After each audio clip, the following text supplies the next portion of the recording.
ईमानदार के शोनो हदीसे, ईमानदार के शोनो हदीसे। अल्हम्दुलिल्लाहि रब्बिल आलमीन वस्सलातु वस्सलामु अला सय्यिदिल अंबियाइ वल मुरसलीन। अम्मा बअद फ़अऊज़ु बिल्लाहि मिनश शैतानिर रजीम। बिस्मिल्लाहिर रहमानिर रहीम। अस्सलातु वस्सलामु अलैका या रसूलल्लाह व अला आलिका व अस्हाबिका या हबीबल्लाह। अस्सलातु वस्सलामु अलैका या नबीयल्लाह व अला आलिका व अस्हाबिका या नूरल्लाह। हुजूर नबी रहमत सल्लल्लाहु ताला अलैहि वसल्लमेर महत्वपूर्ण बाणी हलो, ज़य्यिनु मजालिसाकुम बिस्सलाति अलैया फ़इन्ना सलातकुम अलैया नूरुल लकुम यौमल क़ियामा আও কামা ক্বালা আলাইহিস সালাতু ওয়াসসালাম। ইরশাদ করেন, তোমরা নিজেদের বৈঠক সমূহকে আমার উপর দরুদ পাঠের মাধ্যমে সুসজ্জিত করো, কেননা আমার প্রতি তোমাদের দরুদ পাঠ করা কাল কিয়ামতের দিন তোমাদের জন্য নূর হবে। সাল্লু আলাল হাবিব সাল্লাল্লাহু তাআলা আলা মুহাম্মদ সাল্লাল্লাহু আলাইহি ওয়াসাল্লাম। প্রিয় ইসলামী ভাইয়েরা ও মাদানী চ্যানেলের দর্শকবৃন্দ, আমরা আবারও অনুষ্ঠান দর্সে হাদিস এর মধ্যে আপনাদেরকে জানাই সুস্বাগতম। সওয়াব অর্জনের উদ্দেশ্যে বয়ান শ্রবণ করার পূর্বে ভালো ভালো নিয়ত করে নিন, কেননা নবী পাক সাল্লাল্লাহু তাআলা আলাইহি ওয়াসাল্লামের ইরশাদ হলো, নিয়াতুল মুমিনি খায়রুম মিন আমালিহি। মুমিনের নিয়ত তার আমল অপেক্ষা উত্তম। মাদানী চ্যানেলের দর্শক শ্রোতা, একটি হাদিস মুবারাকা আপনাদের নিকট উপস্থাপন করছি। সাইয়্যিদুনা আবু হুরায়রা রাদিয়াল্লাহু তাআলা আনহু এই হাদিস মুবারাকার বর্ণনাকারী। তিনি বলেন, নবী রহমত সাল্লাল্লাহু তাআলা আলাইহি ওয়া আলিহি ওয়াসাল্লাম একবার তিনি এমন ইরশাদ করেন, মাইয়াখুযু আন্নি হাউলাইল কালিমাত ফায়া'মালু বিহিন্না আও ইউ'আল্লিমু মা ইয়া'মালু বিহিন্না। কেউ কি আছো যে আমার নিকট থেকে এই বাক্যগুলো শিখে নিবে, তারপর সে এগুলোর উপর আমল করবে বা সে এগুলো শিক্ষা দিবে এমন ব্যক্তিদের যারা শুনে তদনুযায়ী আমল করবে। সাইয়্যিদুনা আবু হুরায়রা রাদিয়াল্লাহু তাআলা আনহু তিনি বলেন, আমি বললাম, আনা ইয়া রাসূলুল্লাহ সাল্লাল্লাহু আলাইহি ওয়াসাল্লাম, আমি উপস্থিত আছি, হে আল্লাহ রাসূল আলাইহিস সালাম, আমি হাজির। তিনি বলেন, ফা আখাযা বিয়াদি ফাআদ্দা খামসান। নবী রহমত সাল্লাল্লাহু তাআলা আলাইহি ওয়া আলিহি ওয়াসাল্লাম আমার হাত ধরলেন, তারপর তিনি আমাকে 5টি বিষয়ে শিক্ষা প্রদান করলেন। নবী রহমত সাল্লাল্লাহু তাআলা আলাইহি ওয়াসাল্লাম প্রথম যে কথাটি ইরশাদ করেছেন তা হলো, তিনি ইরশাদ করেন, ইত্তাকিল মাহারিম তাকুন আবাদান নাস। হারাম কাজ থেকে বিরত থাকবে, ফলে মানুষের মধ্যে সবচেয়ে বড় ইবাদতকারী হিসেবে গণ্য হবে। সে কথাটিও ইরশাদ করলেন, এবং এর মাধ্যমে বান্দা কি অর্জন করতে পারবে বা এর মাধ্যমে কি উপকার হবে, উভয় জগতের সরদার সাল্লাল্লাহু আলাইহি ওয়াসাল্লাম এই কথায় তাও ইরশাদ করে দিলেন। অতঃপর দ্বিতীয় হলো, বলেন, ওয়ারদা বিমা কসামাল্লাহু লাক তাকুন আগনান নাস। আল্লাহ তাবারক ওয়া তাআলা রিজিকের যেই অংশ তোমাদের জন্য নির্ধারণ করেছেন তার উপর সন্তুষ্ট থাকবে, ফলে কি পাবে? ইরশাদ করেন, সবচেয়ে বেশি ধনী হয়ে যাবে, ধনীদের রাজত্বের বাদশাহ হয়ে যাবে। আর তৃতীয় কথা ইরশাদ করেন, ও আহসিন ইলা জারিক তাকুন মুমিনা। নিজের প্রতিবেশীদের সাথে উত্তম আচরণ করবে, সদাচরণ করবে, ফলে কি পাবে? ইরশাদ করেন, তুমি মুমিন হয়ে যাবে, অর্থাৎ পরিপূর্ণ মুমিন হয়ে যাবে। আর চতুর্থ বাক্য বলেন, ও আহিব্বা লিন্নাস মা তুহিব্বু লিনাফসিকা তাকুন মুসলিমা। অন্যের জন্য সেটাই পছন্দ করবে যা তুমি স্বয়ং নিজের জন্য পছন্দ করো, ফলে কি পাবে? ইরশাদ করেন মুসলমান হয়ে যাবে। তারপর পঞ্চম কথা বলেন ওয়ালা তুকসিরিদ দাহিক ফাইন্না কাসরাতাদ দাহিক তুমিতুল কলব, এবং বেশি হাসবে না। অধিক পরিমাণে হাসলে কি হয়? ইরশাদ করেন অধিক হাসা এটা অন্তরকে মৃত বানিয়ে দেয়। মাদানী চ্যানেলের দর্শক শ্রোতা, এই ছিল 5টি বিষয়। আর এই 5টি বিষয়ের মধ্যে কি উপকার রয়েছে তাও নবী রহমত সাল্লাল্লাহু আলাইহি ওয়াসাল্লাম বর্ণনা করেছেন। আর এগুলোর মধ্যে সর্বশেষ যে বাণী ছিল তা সম্পাদন করলে কি ক্ষতি হবে তাও ব্যাখ্যা করে দিয়েছেন। চলুন একটু বিস্তারিতভাবে আপনারা শ্রবণ করে নিন। উক্ত 5টি জিনিসের মধ্যে সর্বপ্রথম যে বিষয়টি রয়েছে, হুজুর বলেন ইত্তাকিল মাহারিম তাকুন আবাদান নাস। হারাম কাজ থেকে বিরত থাকবে, মানুষের মধ্যে সবচেয়ে বড় ইবাদতকারী হিসেবে গণ্য হবে। জানা গেল হারাম কাজ থেকে বাঁচা বান্দাকে ইবাদতকারী বানিয়ে দেয়, অন্তরে নেকির স্বাদ বাড়িয়ে দেয়, হৃদয়ে আল্লাহ তাবারক তাআলার ভালোবাসা সৃষ্টি করে, অন্তরে নবী পাক সাল্লাল্লাহু তাআলা আলাইহি ওয়াসাল্লামের ভালোবাসা বৃদ্ধি করে, এবং দ্বীনের প্রতি ভালোবাসা, কোরআনের প্রতি ভালোবাসা বান্দার অন্তরে সৃষ্টি হয়ে যায় যখন বান্দা হারাম কাজ থেকে বিরত থাকে। জেনে বুঝে নামাজ পরিত্যাগ করা, নামাজ ছেড়ে দেওয়া এটা কঠোরভাবে নিষিদ্ধ এবং গুনাহের কাজ, এটা হারাম কাজ। আল্লাহর আদেশ হলো বান্দা নামাজ পড়বে, নামাজ পরিত্যাগ করবে না। এই আদেশ পালন করা আমাদের উপর আবশ্যক। আল্লাহ না করুন যদি কখনো নামাজ ছুটে যায় তাহলে তৎক্ষণাৎ আল্লাহ তাবারক তাআলার দরবারে তওবা করুন এবং ভবিষ্যতের জন্য শপথ করে নিন যে আমি নামাজ কখনোই ছাড়ব না। এতে লাভ কি হবে? ইবাদতের স্বাদ অন্তরে হারাম কাজ বর্জনের মাধ্যমে সৃষ্টি হবে। নামাজ পরিত্যাগ করা আজ থেকে বন্ধ করে দিন, এতে দ্বীনের ভালোবাসা সৃষ্টি হবে। অর্থাৎ বান্দা যখন নামাজি হয়ে যাবে তখন ধীরে ধীরে নামাজের ভালোবাসা তার অন্তরে সৃষ্টি হয়ে যাবে। আর নামাজ তো উচ্চ মর্যাদা সম্পন্ন কাজ। কোরআনে মাজিদ ফুরকানে হামিদে আল্লাহ তাবারক তাআলা যার আদেশ করেছেন, আর মুফাসসিরগণ লিখেছেন কমবেশ 700 বার নামাজের ব্যাপারে আল্লাহ তাবারক তাআলা আদেশ করেছেন বা নামাজের আলোচনা করেছেন। আর যে জেনে বুঝে ছেড়ে দিবে, ইরশাদ করেন তার নাম জাহান্নামের ওই দরজায় লিখে দেওয়া হবে যেটি দিয়ে সে জাহান্নামে প্রবেশ করবে। ইমাম মুহাম্মদ বিন আহমদ জাহাবি রাহমাতুল্লাহি তাআলা আলাই আল কাবাইরের মধ্যে তিনি উল্লেখ করেছেন যে 6ষ্ঠ কবিরা গুনাহ হল অপরাগতা ব্যতীত রমজানুল মুবারকের রোজা পরিত্যাগ করা। রোজা ভেঙে দিল তাও কোনো অপরাগতা ব্যতীত হারাম কাজ করেছে। যখন মানুষ হারাম কাজ বর্জন করে, ছেড়ে দেয় এবং নেকির যে আদেশ রয়েছে বা আল্লাহর আনুগত্য ও আদেশ পালনের যে পদ্ধতি রয়েছে তা নিজের জীবনে বাস্তবায়ন করে এবং আল্লাহর অনুগত বান্দা হয়ে যায়, তখন নেকির প্রতি ভালোবাসা সৃষ্টি হয়, মানুষ ইবাদতকারী হিসেবে গণ্য হয়। গুনাহ থেকে বাঁচার ফলে, হারাম কাজ থেকে বাঁচার ফলে ইবাদতকারী হয়ে যায়। হারাম বক্ষণ থেকে বাঁচার আদেশ দেওয়া হয়েছে যেন ইবাদতের স্বাদ অনুভূত হয়, আমাদের দোয়া যেন আল্লাহর দরবারে কবুল হয়। এক আরবি একবার নবী পাক সাল্লাল্লাহু আলাইহি ওয়াসাল্লামের খিদমতে উপস্থিত হয়ে কিছু প্রশ্ন করলেন। তার প্রশ্নের মধ্যে একটি প্রশ্ন এমন ছিল যে হুজুর, আমি এটা চাই যেন আমার দোয়াগুলো কবুল হয়ে যায়, অর্থাৎ যখন আমি দোয়া করি তখন যেন আমার দোয়া কবুল করা হয়। আপনি কি জানেন নবী পাক সাল্লাল্লাহু আলাইহি ওয়াসাল্লাম তার উত্তরে কি বলেছিলেন? আমার আকা নবী পাক সাল্লাল্লাহু আলাইহি ওয়াসাল্লাম ইরশাদ করলেন, হারাম থেকে বিরত থাকো, তোমার দোয়া কবুল করা হবে।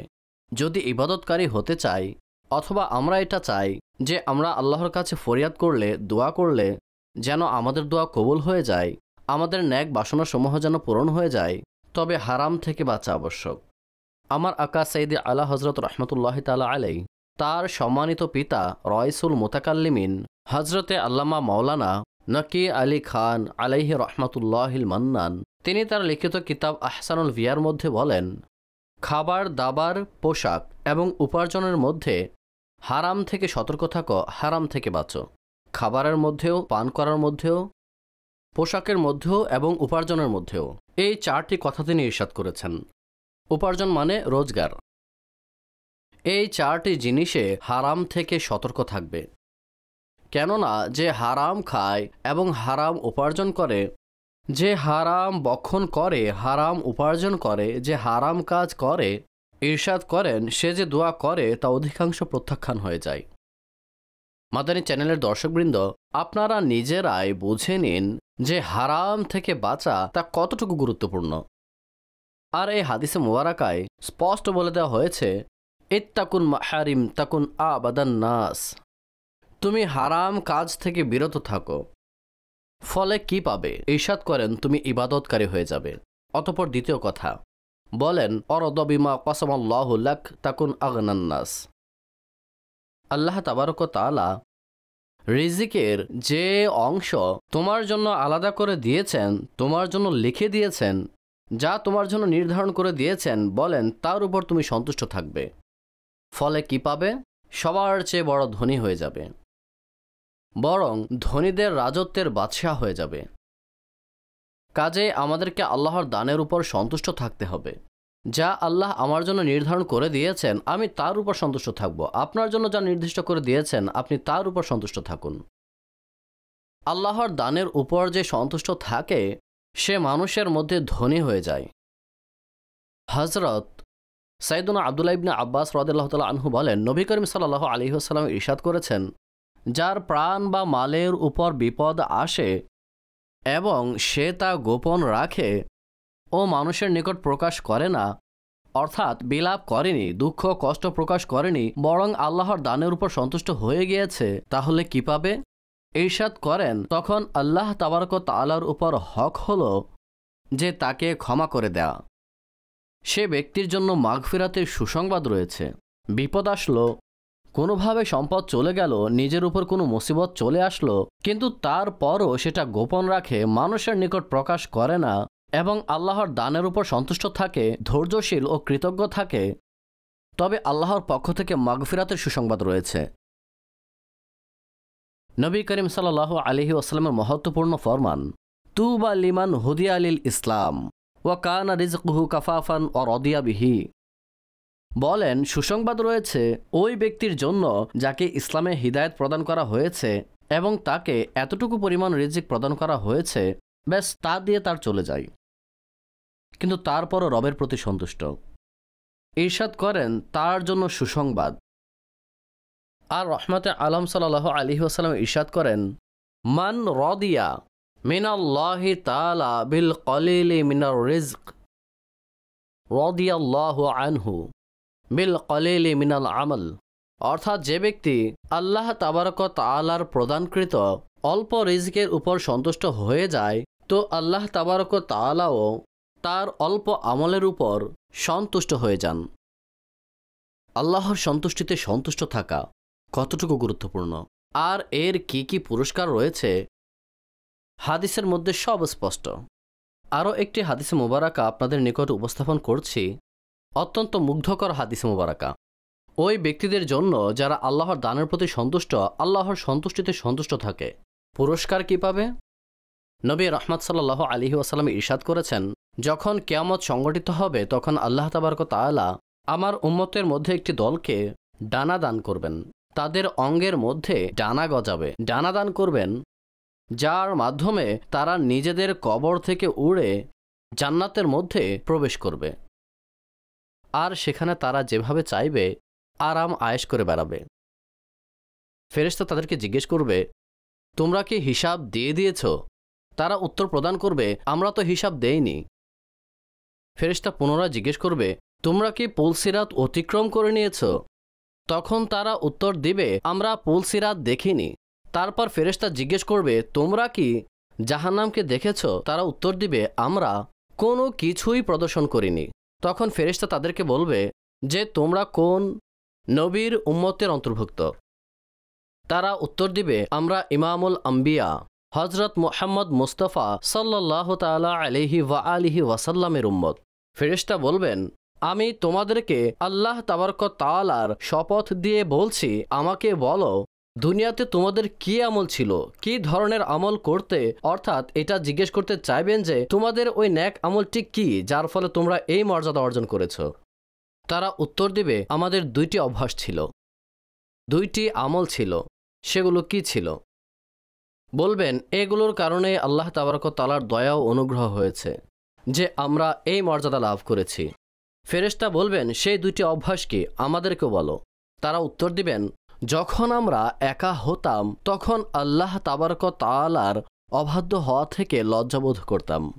প্রকাশ্যে তো মানুষ লজ্জা করেই থাকে, যখন একাকিত্বে অবস্থান করে, গোপনে থাকে, তখন বিরত থাকা কঠিন। কিন্তু তারা গোপনেও আল্লাহ তাবারক ওয়া তাআলার প্রতি লজ্জাবোধ করতেন, গুনাহ করতেন না, আল্লাহকে ভয় করতেন। তাদের দ্বিতীয় বৈশিষ্ট্য, আমরা এমন অল্প রিজিকের উপর, স্বল্প রিজিকের উপর সন্তুষ্ট থাকতাম যা আমাদের জন্য লিখে দেওয়া হয়েছিল। আপনারা জানেন, ফেরেশতা যখন এই 2টি বৈশিষ্ট্য যা তারা বর্ণনা করবেন যখন শুনবেন, তখন কি বলবেন? ফেরেশতা বলবেন, এই জন্যই তোমরা এই মর্যাদার অধিকারী হয়েছ।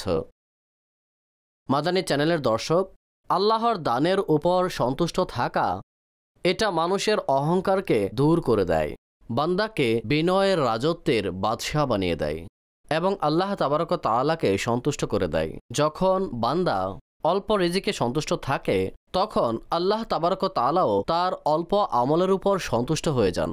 এই জন্য ইরশাদ করা হয়েছে, তুমি আল্লাহর দানের উপর সন্তুষ্ট হয়ে যাও যা আল্লাহ তোমার জন্য লিখে দিয়েছেন। তুমি আভিজাত্যের রাজত্বের বাদশাহ হয়ে যাবে। অতঃপর তৃতীয় বিষয়, বলেন, ওয়াহসিন ইলা জারিক তাকুন মুমিনা, নিজের প্রতিবেশীর সাথে সদাচরণ করো। ফলে কি পাবে? বলেন, মুমিন হয়ে যাবে, অর্থাৎ পরিপূর্ণ ঈমানদার হয়ে যাবে। একটি হাদিসে মুবারাকায় নবী রাহমাত সাল্লাল্লাহু আলাইহি ওয়াসাল্লাম মুসলিম শব্দ ব্যবহার করেছেন। বলেন, আহসিন মুজাওয়ারাতান মান জাওয়ারাকা তাকুন মুসলিমা, নিজের প্রতিবেশীর সাথে ভালো আচরণ করো। ফলে কি পাবে? ইরশাদ করেন, পরিপূর্ণ মুসলমান হয়ে যাবে। হযরত সাইয়্যিদুনা জিবরাইল আমিন আলাইহিস সালাতু সালাম নবী পাক সাল্লাল্লাহু আলাইহি ওয়াসাল্লাম ইরশাদ করেন, আমাকে প্রতিনিয়ত প্রতিবেশীর ব্যাপারে নসিহত করতে থাকেন। এমনকি আমি ধারণা করলাম যে তিনি হয়তো প্রতিবেশীকে উত্তরাধিকারে অন্তর্ভুক্ত করে দিবেন। আর হাদিসে বলেন, মান কানা ইউমিনু বিল্লাহি ওয়াল ইয়াউমিল আখির ফালইউকরিম জারাহু, যে আল্লাহর প্রতি এবং আখিরাতের দিনের প্রতি ঈমান এনেছে, তার উচিত তার প্রতিবেশীর প্রতি সম্মান প্রদর্শন করা, নিজেদের প্রতিবেশীর সাথে সদা সর্বদা ভদ্র ব্যবহার করা, প্রতিবেশীকে শ্রদ্ধা করা, তাদের সম্মান দেওয়া, তাদেরকে কষ্ট না দেওয়া, তাদেরকে দুঃখ না পৌঁছানো। নবী পাক সাল্লাল্লাহু আলাইহি ওয়াসাল্লামের ফরমানে এই বিষয়টি একদম স্পষ্ট। আর স্মরণ রাখবেন, একটি হাদিস মুবারাকায় ইরশাদ হয়েছে, আউয়ালু খসমাইনি ইয়াউমাল কিয়ামতি জারন, কিয়ামতের দিন সর্বপ্রথম যেই 2 ব্যক্তির ঝগড়াকে উপস্থাপন করা হবে, জানেন তারা কে হবে? ইরশাদ করেন, তারা 2 জন প্রতিবেশী হবে যারা নিজেদের মধ্যে ঝগড়া করত। তাদের উভয়ের যে বিষয়টি রয়েছে তা আল্লাহ তাবারক ওয়া তাআলার দরবারে কিয়ামতের দিন সর্বপ্রথম উপস্থাপন করা হবে। এটা ঝগড়ার প্রথম হিসাব হবে। যা প্রতিবেশী সম্পর্কিত রয়েছে তা কিয়ামতের দিন সর্বপ্রথম উপস্থাপন করা হবে। নবী পাকের নিকট আরজ করা হলো যে অমুক মহিলা দিনে রোজা রাখে, রাতের বেলায় নামাজ পড়ে, কিন্তু এর পাশাপাশি নিজের প্রতিবেশীকে অনেক বেশি কষ্ট দিয়ে থাকে। জানেন হুজুর আলাইহিস সালাতু ওয়াসসালাম তখন কে ইরশাদ করেছিলেন? হুজুর আলাইহিস সালাতু ওয়াসসালাম ইরশাদ করলেন, সেই মহিলা জাহান্নামের মধ্যে রয়েছে। এই জন্য প্রতিবেশীর সাথে ভালো আচরণ করতে হবে, তাদের সাথে উত্তম আচরণ প্রদর্শন করতে হবে, নেকির সম্পর্ক রাখতে হবে। উত্তম ও নেকির যে সম্পর্ক রয়েছে এটা মানুষকে নেককার বানিয়ে দেয়, তাকে পরিপূর্ণ মুমিন বানিয়ে দেয়, পরিপূর্ণ মুসলমান বানিয়ে দেয়। তার যে ঈমান রয়েছে, মূল ঈমান, তার মধ্যে পরিপূর্ণতা সৃষ্টি হয়ে যায়। মাদানী চ্যানেলের দর্শক, চতুর্থ যে বিষয় এই হাদিসে মুবারাকায় নবী রাহমাত সাল্লাল্লাহু আলাইহি ওয়াসাল্লাম যা ইরশাদ করেছেন তা অত্যন্ত গুরুত্বপূর্ণ বিষয়। ইরশাদ করলেন, আহিব্বালিদ্দাসি মা তুহিব্বু লিনাফসিকা তাকুন মুসলিমা, লোকদের জন্য সেটাই পছন্দ করবে যা নিজের জন্য পছন্দ করো, তুমি মুসলমান হয়ে যাবে। হযরত আনাস বিন মালিক রাদিয়াল্লাহু তাআলা আনহু তিনি বলেন, নবী রাহমাত সাল্লাল্লাহু আলাইহি ওয়াসাল্লাম ইরশাদ করেছেন, তোমাদের মধ্যে কোনো ব্যক্তি ততক্ষণ পর্যন্ত পরিপূর্ণ মুমিন হতেই পারবে না যতক্ষণ না সে তার অন্য মুসলমান ভাইয়ের জন্য সেটাই পছন্দ করবে যা সে নিজের জন্য পছন্দ করে। এজন্য বলেছেন যে অন্যের জন্য সেটাই পছন্দ করবে যা স্বয়ং নিজের জন্য পছন্দ করো। এক আরবি দোজাহানের বাদশাহ সাল্লাল্লাহু আলাইহি ওয়াসাল্লামের খিদমতে উপস্থিত হয়ে সে কিছু প্রশ্ন করল। নবী রহমত সাল্লাল্লাহু তাআলা আলাইহি ওয়াসাল্লামকে যখন সে প্রশ্ন করছিল, তন্মধ্যে তার পঞ্চম যে প্রশ্নটি ছিল তা এ ব্যাপারে ছিল যে, ইয়া রাসূলুল্লাহ সাল্লাল্লাহু আলাইহি ওয়াসাল্লাম, আমি এই বিষয়টি চাই যে আমি সবার চেয়ে অধিক ন্যায় বিচারক হয়ে যাব। কে চায় না? আমরাও চাই যে আমরা ন্যায় বিচারক হয়ে যাই, ইনসাফকারীদের অন্তর্ভুক্ত হয়ে যাই। আর সবার চেয়ে অধিক ন্যায় বিচারক হওয়ার জন্য সেই আরবি নবী সাল্লাল্লাহু আলাইহি ওয়াসাল্লামের দরবারে নিজের আকাঙ্ক্ষা প্রকাশ করলেন। তো খাতামুল মুরসালিন রাহমাতুল্লিল আলামিন সাল্লাল্লাহু তাআলা আলাইহি ওয়া আলিহি ওয়াসাল্লাম ইরশাদ করলেন, যা স্বয়ং নিজের জন্য পছন্দ করো তা অন্যের জন্যও পছন্দ করবে, সবার চেয়ে বড় ন্যায় বিচারক হয়ে যাবে। হযরত আল্লামা আব্দুর রফ মানাবি আলাইহি রহমতুল্লাহিল ওয়ালি এই হাদিসে মুবারাকার প্রসঙ্গে লিখেছেন যে শ্রেষ্ঠত্ব এবং কল্যাণ নিজের জন্য পছন্দ করো তা তোমার মুসলমান ভাইয়ের জন্য পছন্দ করো। কল্যাণ একটি সমষ্টিগত বাক্য। কল্যাণ মানে মঙ্গল। ইরশাদ করেন এটি সমষ্টিগত বাক্য যা নেকি, দ্বীনি ও দুনিয়াবি জায়েজ বিষয়গুলোকে অন্তর্ভুক্ত করে। যখন নিষেধকৃত কোনো বিষয় আসে তা এর মধ্যে অন্তর্ভুক্ত নয়। এই মহত্বপূর্ণ কথার উদ্দেশ্য কি? ইরশাদ করেন মুসলমান যেন একটি শরীরের ন্যায় হয়ে যায়। যেমন হাতে ব্যথা পেলে সারা শরীরে ব্যথা অনুভূত হয়, মাথায় হলে সারা শরীরে ব্যাঘাত ঘটে। বললেন সকল মুসলমান পরস্পরের মধ্যে একটি শরীরের ন্যায় হয়ে যাও। যেভাবে নিজের জন্য কল্যাণ চায় অনুরূপভাবে তার মুসলমান ভাইয়েরও কল্যাণ চাইবে। অন্য এক স্থানে আরও ইরশাদ করেন নিজের সাথে যে ব্যবহার করাকে পছন্দ করো তা অন্যের সাথেও করবে। অর্থাৎ আমি যা চাই যে আমার সাথে এমন আচরণ করা হোক, আপনি যেমন চান যে আপনার সাথে এমন আচরণ করা হোক। মানুষ আপনার সাথে কিভাবে সাক্ষাৎ করবে, আপনাকে কিভাবে সম্মান করবে, তো আমাদেরও উচিত যে আমরা আমাদের মুসলমান ভাইয়ের সাথে তেমনই আচরণ করা এবং নিজের মস্তিষ্কে রাখা যে আমি যেমন চাই যে আমাকে সম্মান করা হোক, অনুরূপভাবে আমার মুসলমান ভাইকেও সম্মান প্রদর্শন করা উচিত। পঞ্চম বিষয়, নবী রহমত সাল্লাল্লাহু আলাইহি ওয়াসাল্লাম এটা নসিহত করেছেন। বলেন ওয়ালা তুকসিরুদ দাহিক ফা ইন্না কাসরাতাদ দাহিক তুমিতুল কলব। অধিক পরিমাণে হাসবে না, কেননা অধিক হাসা তা অন্তরকে মৃত বানিয়ে দেয়। প্রয়োজন হলে আপনি মুচকি হাসুন, শুধু মুচকি হাসুন, শব্দ করে নয়। অট্টহাসি দেবেন না, এতে করে অন্তর মরে যায়। কোরআনে বলা হয়েছে ফালইয়াদহাকু কলিলাও ওয়ালিয়াবকু কাসীরা। তাদের উচিত হলো অল্প হাসা, অল্প হাসবে, অধিক কান্না করবে। মানুষকে গুনাহের প্রতি লজ্জিত হয়ে কান্না করা উচিত, আল্লাহকে ভয় করা উচিত। অতিরিক্ত অট্টহাসিতে ফেটে পড়া উচিত নয়। এতে করে কি হয়ে থাকে? ইরশাদ করেন অন্তর মরে যায়। মাদানী চ্যানেলের দর্শক, এই পাঁচটি ওই জিনিস এবং এগুলোর ফজিলত বা শেষ ওই বিষয় যা থেকে বাঁচার আদেশ দেওয়া হয়েছে এবং এর ক্ষতিও বর্ণনা করা হয়েছে, এগুলো আমাদের জন্য। আমাদের সবার উচিত হলো নিজের জীবনে বাস্তবায়ন করা। এই রমজানুল মুবারকের বরকতে নিজের সাথে এই প্রতিজ্ঞা করে নিন যে আমরা ইসলামের নির্দেশনা অনুযায়ী জীবন অতিবাহিত করব। আর আজকের অনুষ্ঠানে যে পাঁচটি বিষয় বর্ণনা করা হয়েছে আমরা এগুলোর উপরও আমল করে আল্লাহ তাবারক তাআলাকে সন্তুষ্ট করার চেষ্টা করব। মাদানী চ্যানেলের দর্শক, আমাদের আজকের অনুষ্ঠান শেষ মুহূর্তে এসেছে। পরবর্তী সময় পর্যন্ত অনুমতি দিন, দোয়া করবেন আল্লাহ তাবারক তাআলা আমাদের সকলকে আমলের তৌফিক দান করুন। আমিন বিজাহিন নবীল আমিন সাল্লাল্লাহু তাআলা আলাইহি ওয়া আলিহি ওয়া আসহাবিহি ওয়া বারিক ওয়া সাল্লিম। ईमानदार के शोनो हदीसे, ईमानदार के शोनो हदीसे।